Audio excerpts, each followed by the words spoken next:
ప్రభునందు ప్రియులారా, ప్రభునామమున మీకు వందనములు. ఈరోజు దేవుని యొక్క వాక్య ధ్యానము మత్తయి సువార్త 28వ అధ్యాయము 10వ వచనము. యేసు, భయపడకుడి, మీరు వెళ్ళి నా సహోదరులు గలిలయకు వెళ్ళవలనని వారక్కడ నన్ను చూతురని వారికి తెలుపుడనెను. దేవుడు ఈ మాటలు దీవించి ఆశీర్వదించునుగాక. గమనించండి ప్రియులారా, ప్రభు అయిన యేసు క్రీస్తు ఆయన పునరుత్థానుడైన తరువాత మొట్టమొదటిగా ప్రత్యక్షత కనబరుస్తూ ఉన్నాడు. క్రీస్తు శిలువ వేయబడిన తరువాత, ఆయన మరణించి తిరిగి లేచిన తరువాత మగ్దలేనే మరియకు ఎందుచేత ఆయన మొదటగా ప్రత్యక్షమాయనో మనం ఆలోచన చేద్దాం. మగ్దలేనే మరియ ప్రభువును ప్రేమించుటలో ఇతరులకు మించినది.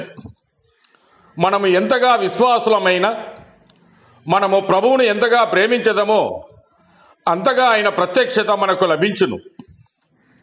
రెండవది, మగ్దలేనే మరియ జీవితము బహు విశాలమైనది. ఆమెలోనున్న దయ్యములను వెళ్ళగొట్టి యేసు గొప్ప అద్భుతమును జరిగించెను. అప్పటి నుండి ప్రియప్రభు ఎడల ఆమె కృతజ్ఞత, విశ్వాసము, ప్రేమ బహుగా ఆయన మీదనే కేంద్రీకరింపబడెను. మూడవదిగా, సమస్తమును విడిచి ఆయనను వెంబడించి ఆయనకు పరిచర్య చేయుచుండెను. చివరకు శిలువ చెంత నిలిచిన వారిలో ఈమె ఒకటి. ఆయన శరీరము అభిషేకించుటకు ఆదివారమున వేకువనే వచ్చిన వారిలో ఈమె మొదటిది. ఆమె భక్తి ప్రేమలకు ఫలితముగా ప్రభు ఆమెకు మొదటగా తన్ను తాను ప్రత్యక్షపరచుకొనెను. అయితే మగ్దలేనే మరియ ప్రేమలో మాత్రమే కాదు, ఆసక్తిలోనూ మించినదే.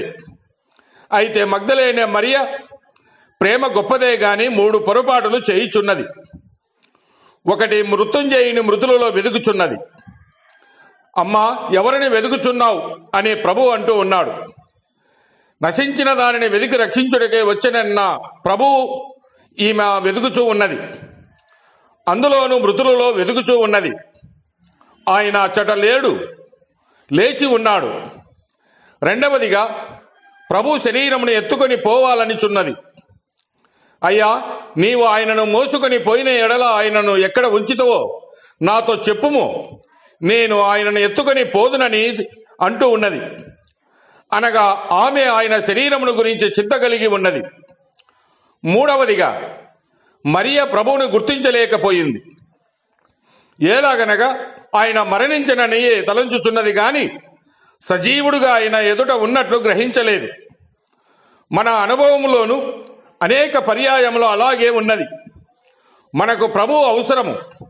మన ఆత్మ ఆయన కొరకు ఆరాటపడుచున్నది. ఆయన మనలను దర్శించినప్పుడు ఆయనను మనము గుర్తించలేకపోవచ్చు ఉన్నాం.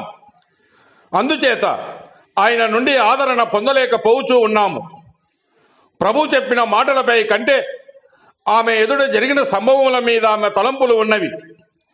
ఇది ఆత్మీయ అంధత్వము. ప్రియులారా, క్రీస్తునాథుని యందు దృష్టించలేకపోవచ్చు ఉన్నావా? ప్రియుని స్వరము వినలేక ఉన్నావా? ఆలోచించుకొనుము. దేవుడు మిమ్మల్ని దీవించి ఆశీర్వదించునుగాక.